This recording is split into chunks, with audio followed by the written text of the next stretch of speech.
Hey everyone, how are you today? It is tax day, except we don't have to pay our taxes today. We have until May 17th. So instead, you get to watch me, Frances Reaves, President and CEO of Parent Your Parents, with a woman I have admired since law school.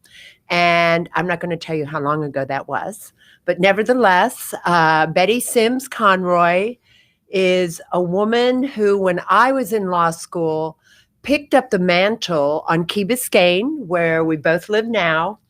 And she, along with a colleague, a legal colleague actually of mine, Jean Stearns, decided that the island needed to be incorporated. And Betty led that fight and was on our very first village council. And we call her the mother of the village of Key Biscayne. Hello, Betty. How are you? Hi, Frances. That's pretty nice. It's also very true. and I want to say the reason I asked Betty on the show today, and Betty and I have discussed this, is because we've celebrated 25 years or 30 years of incorporation, Betty? It was 25. We're headed to the 30. Yeah. So it was 25 years ago. And amazingly, it's going pretty well. But when Betty, the wonderful thing about Betty is when we've had a couple of issues, she comes right back in, waving that Key Biscayne flag. And Betty is now what I call an elder. So as a consequence, I thought it'd be kind of fun to hear from an elder, the mother of 3, the grandmother of 8, and great-grandmother of 1. Just how it is to stay young as we age. So, Betty, give us just a little bit of what you've done and where you are now. Well, the founding of Key Biscayne was really a very, very exciting time. Do you want me to tell a little bit about that? Yeah, just a little bit. You led it, Betty. I mean, well, listen, it was a group effort, which was one thing that made it all so wonderful. Is if you couldn't go to something, somebody else would fill in for you, and we really had a wonderful community spirit, which led to our success, I'm sure. But back in the 1980s.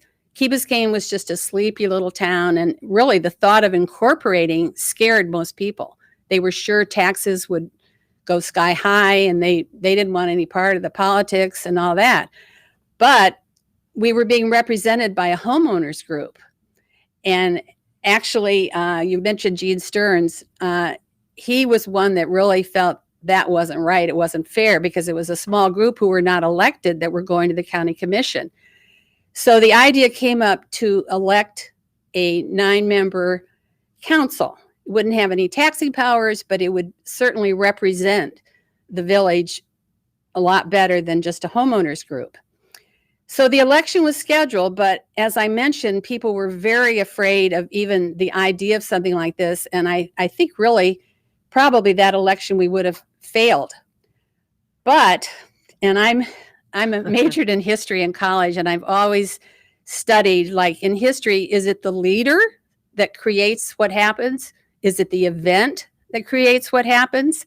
And I think really in this case, this event that I'm going to tell you about, if it hadn't happened, I don't know that we would have really been incorporated today. I think it was that important. Some of you might remember this wonderful environmentalist called Mabel Miller. She was a teacher at the Marjorie Stoneman Douglas Center. She taught the 5th graders there. She was very active on Virginia Key. In fact, I think a pathway is named after her, the Mabel Miller pathway. Well, one Sunday morning, this is in November 1987, at 7 a.m. in the morning, I receive a call from Mabel. She said, the county is cutting down the beautiful trees on Crandon Park. We have to stop this. And I said, of course.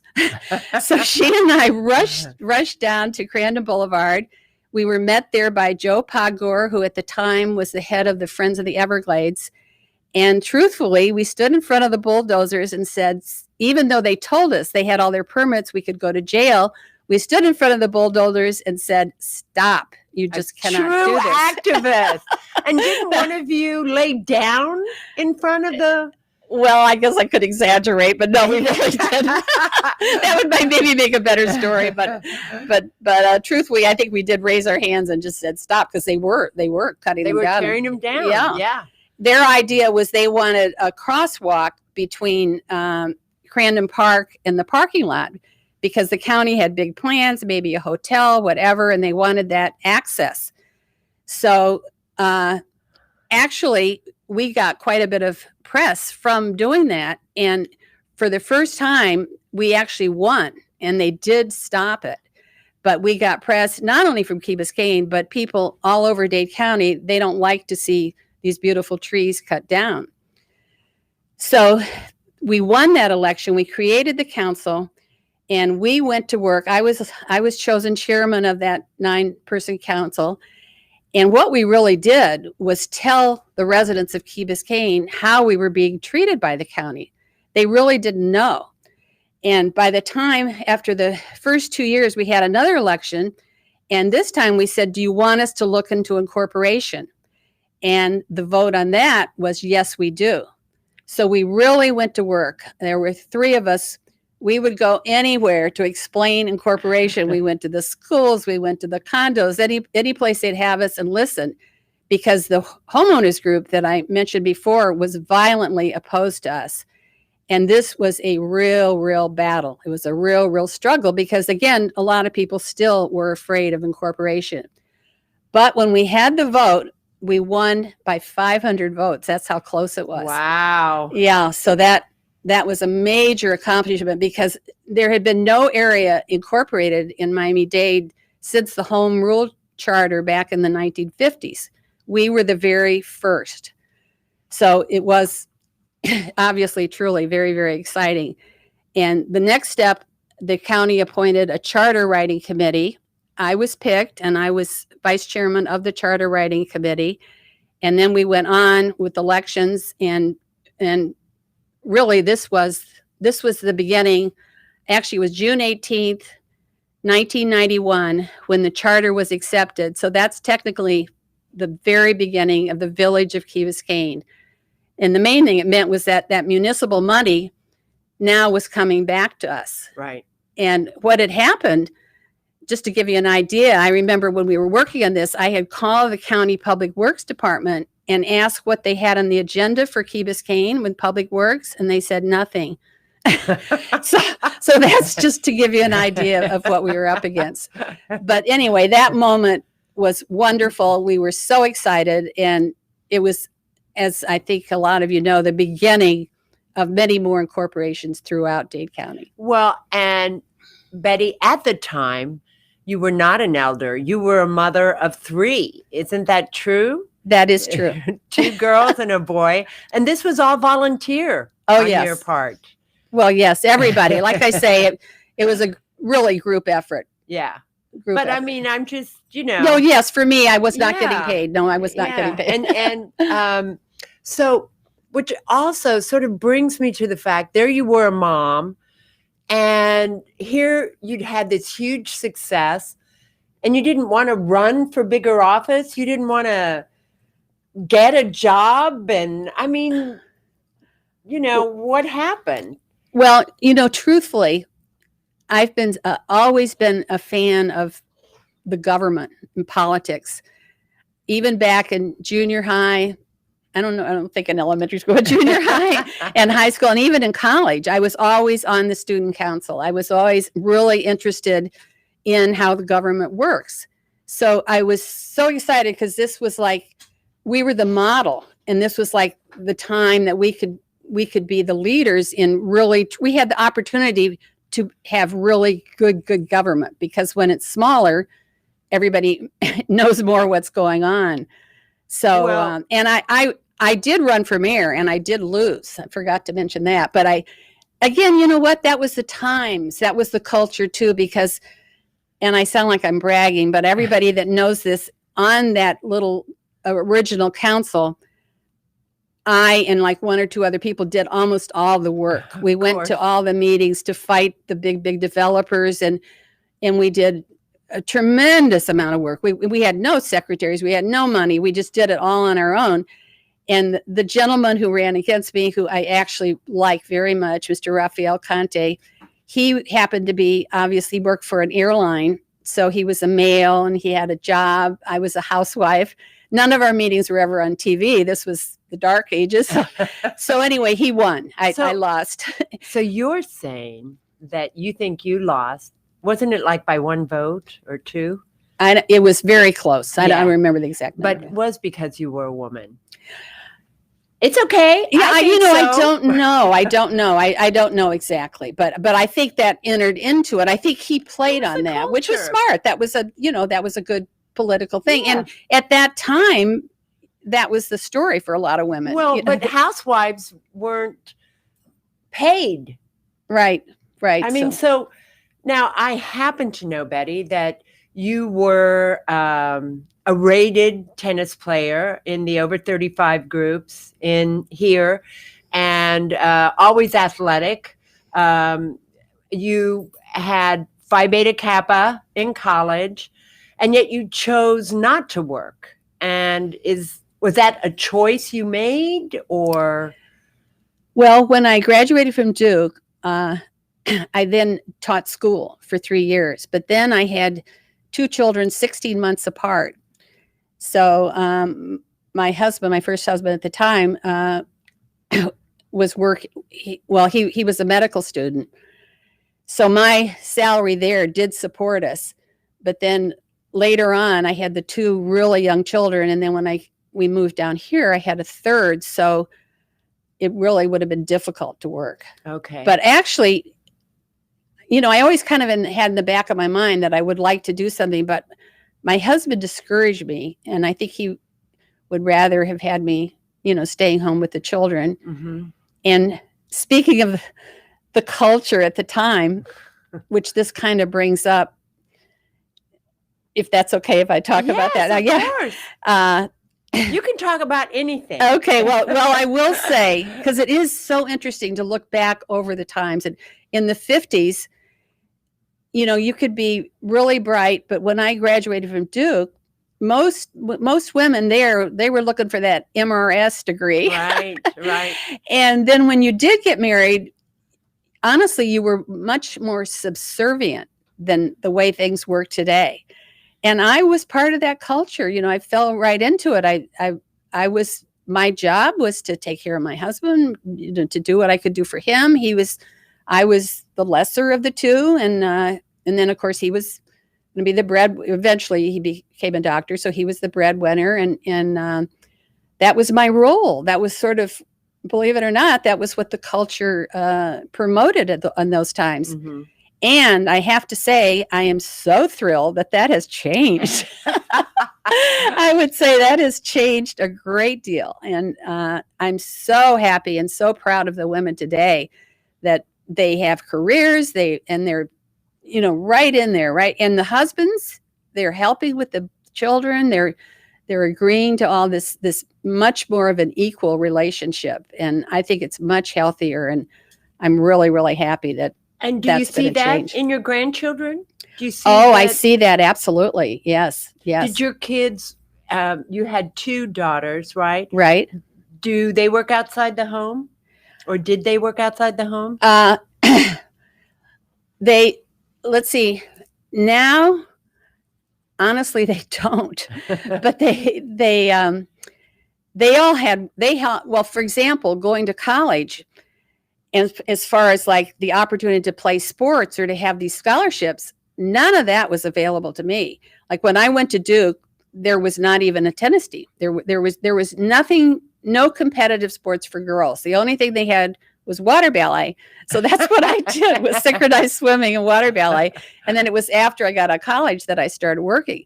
But my 2 daughters are very, very good athletes. They got oldest scholarships? Yes. Oh. Well, yes. My oldest went to UVA. She had a tennis scholarship. She was a very, very good tennis player.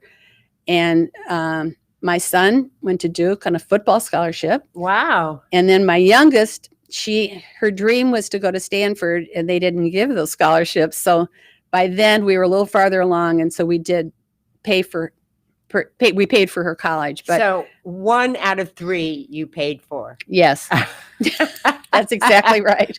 Well, wait a second, Tommy. One of the pitchers for the Orioles, I remember, was a Stanford grad, because he used to remind us all in Baltimore when I lived there. Did he get a scholarship? I'm sure if he played baseball for the Orioles, he had a college scholarship. Oh, okay. So they did give some scholarships for that type of thing, but to men, not to women. Right. Not that Stanford would even try that today.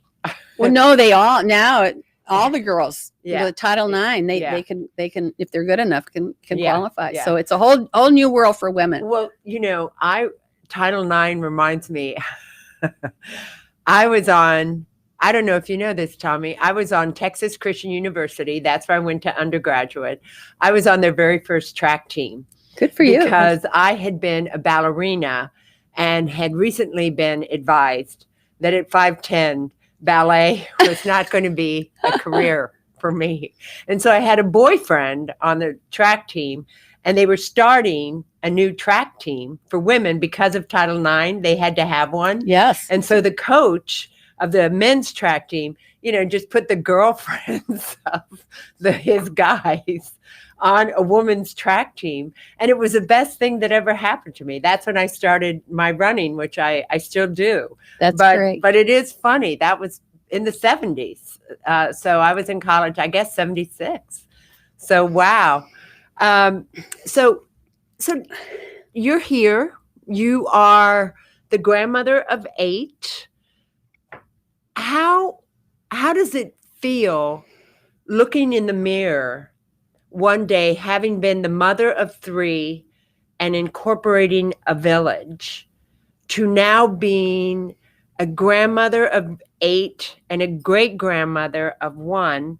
When you look in the mirror, are you happy that you're this age?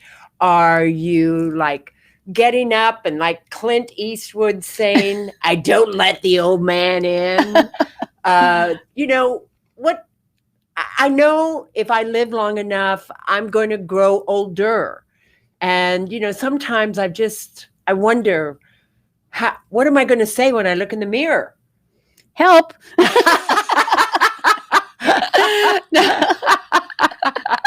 No, well, you know what? You kind of have to realize it's like the old saying, I used to meet my friends playing tennis. Then I took up golf, so I'd meet my friends playing golf. Now I meet them when I go to physical therapy. So, you just kind of have to be realistic, because there's some things you cannot change in life, and that's aging. But you have to adapt. Like, there's always, like, I remember my grandmother used to say, every age has its compensations or has its good things about it, even though they're going to be different, because I've always exercised and I've always, really tried to keep in shape, gained a little bit too much weight as you get older, but, I don't, you've got to be happy too.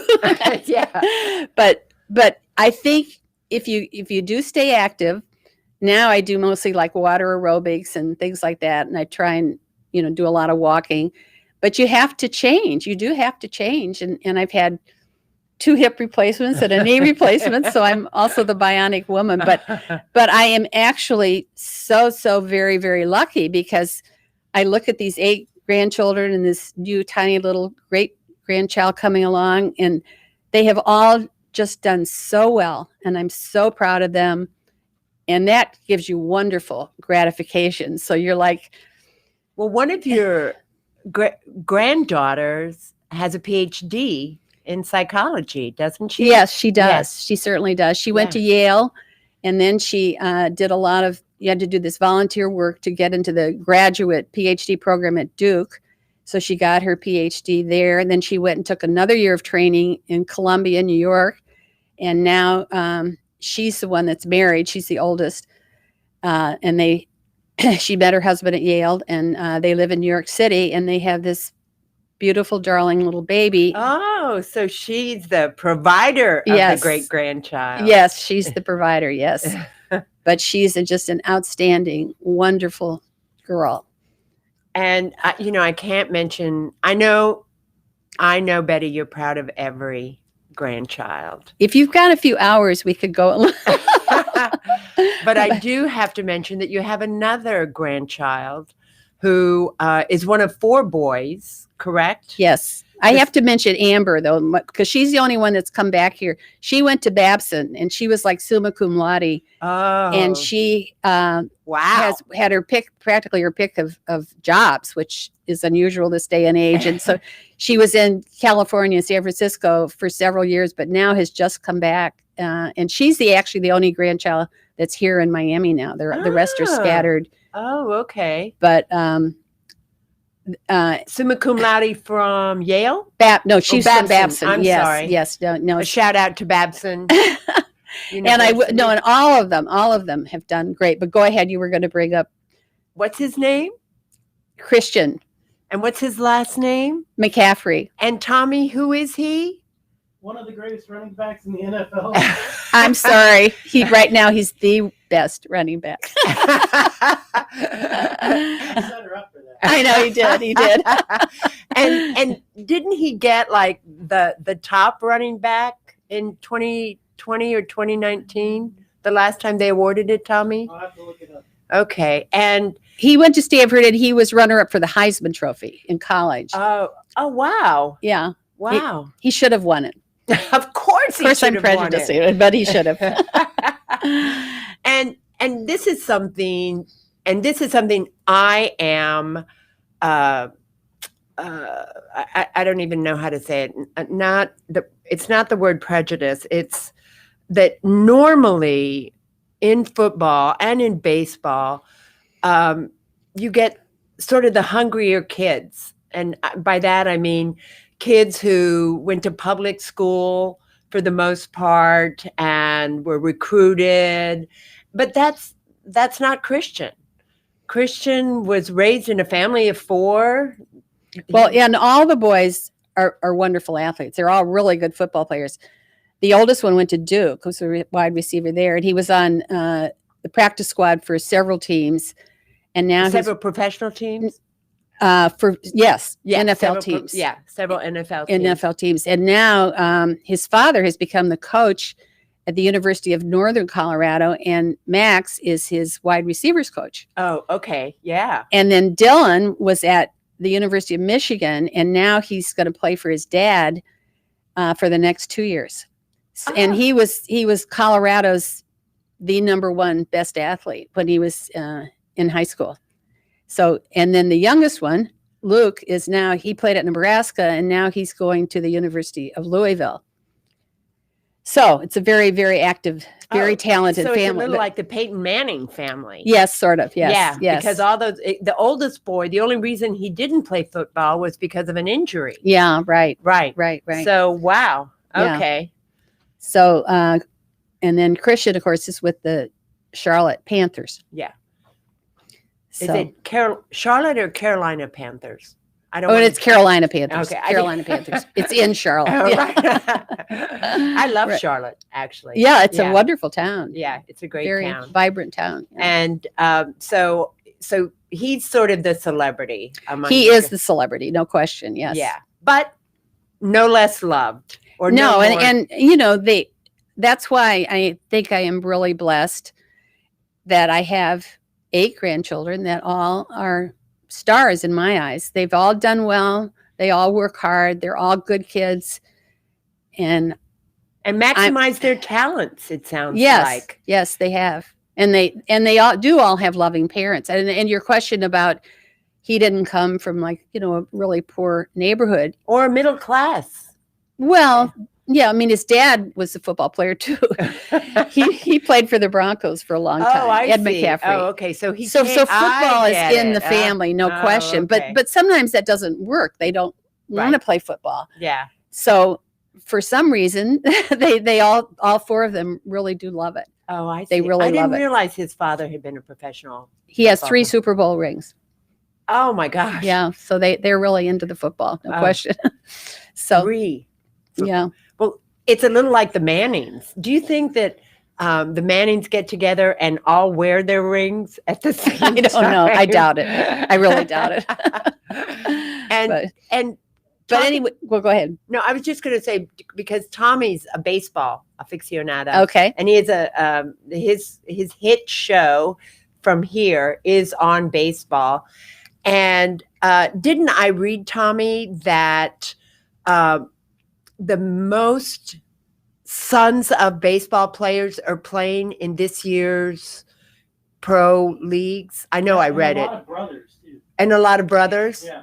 You Oh, find okay. that also in football. There's so many families that all they, Yeah. and then a lot of them they go into coaching, and it's a whole world unto itself. Because if I talk to my girlfriends about this football, they just look at me. Yeah. It's sort of like- But the ones that follow football, which is mostly the young boys and all, they are fanatical about it, and so it's. So an do they exciting- want to touch you? Oh, come on. No, I think my passion really has been more the politics. The because politics. even though And we're still involved in that, Betty. Betty and I've worked together on a couple of issues. we definitely Betty- have. Yeah, Betty and I worked together on bringing in the first female city manager. Oh, she village wasn't the manager. first female though. We had Oh, had we one did? before. Yeah, we had one other one, but yeah. Oh, I didn't realize that. I thought Andrea had been the first. No, one. we had one before her. And who was that? It's She had okay. been with the county, and her name has left me. Was it Jackie? Oh, I'm sorry. That's okay. My So- old age is creeping in. I forget her name. So old age reminds me again. How do you, so you wake up in the morning. Do you already know what that day is going to be like? I know, yes, when we talked about doing this show, you had to go check your calendar. So I know it's not. Yeah, it is amazing too, because just talking about getting older, and you hear some sad stories with people that are, really lonely and Mhm. a lot of my clients. isolated, and I don't know whether it's because living on Key Biscayne, it's so easy to meet people, and I think being social, being with people is so important.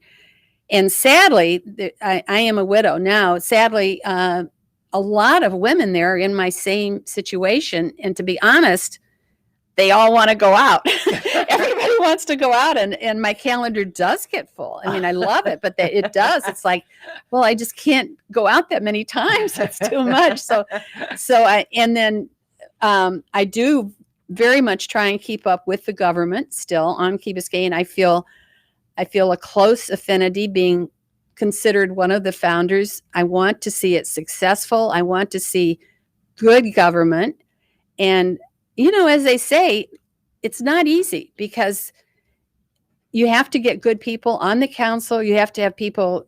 We have a council manager form of government. They need to really understand what that means, and they need to work very hard also. And of course, everybody's going to have different opinions, but they need to, really try and work together. And our first council that I was on was like that. Our goals were so similar that really we worked together very well. And I think we've lost a little bit of that now, which I don't like to see. And but I do try and stay involved. And if there's an issue that I care a lot about, which at this one time was getting the manager, and Francis is right, we actually had our own little meet and greet so that the people could come and really talk to all the candidates. Mhm. And it was a very nice experience, and the residents, I think, really appreciated it. Mhm. They also have one that the council gives, but it's usually ends up being a little faster, and it's not as personal as this one turned out to be. But Frances was a very big help. She was. She Well, came. I'm a political science major. So Well, you want good government, and if you don't stay on top of it, and I even watch the meetings, which are sometimes very long, but she's ahead of me there. but I try and stay up to date with what's going on, and if there's something that I don't like, I have no qualms about speaking my mind.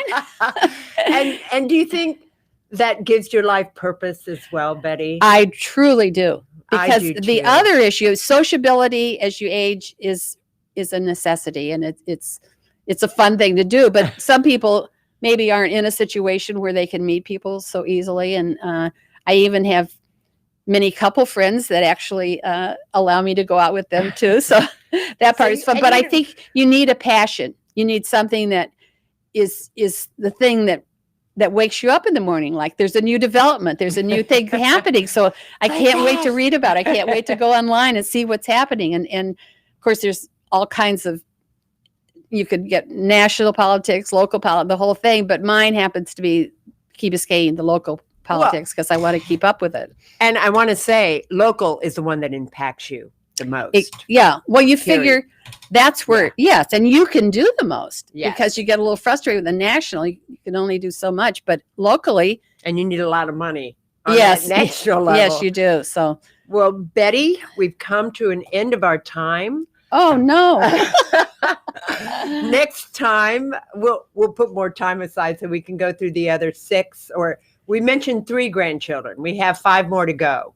Okay, definitely, because they're all winners. But I can't thank you enough for taking the time to come today, and for Miami Community News allowing me to show off what we have on Key Biscayne and how wonderful it is to be a senior, basically, or to be an elder. I like the word elder because that's what communities and tribes and churches, you honor your elders.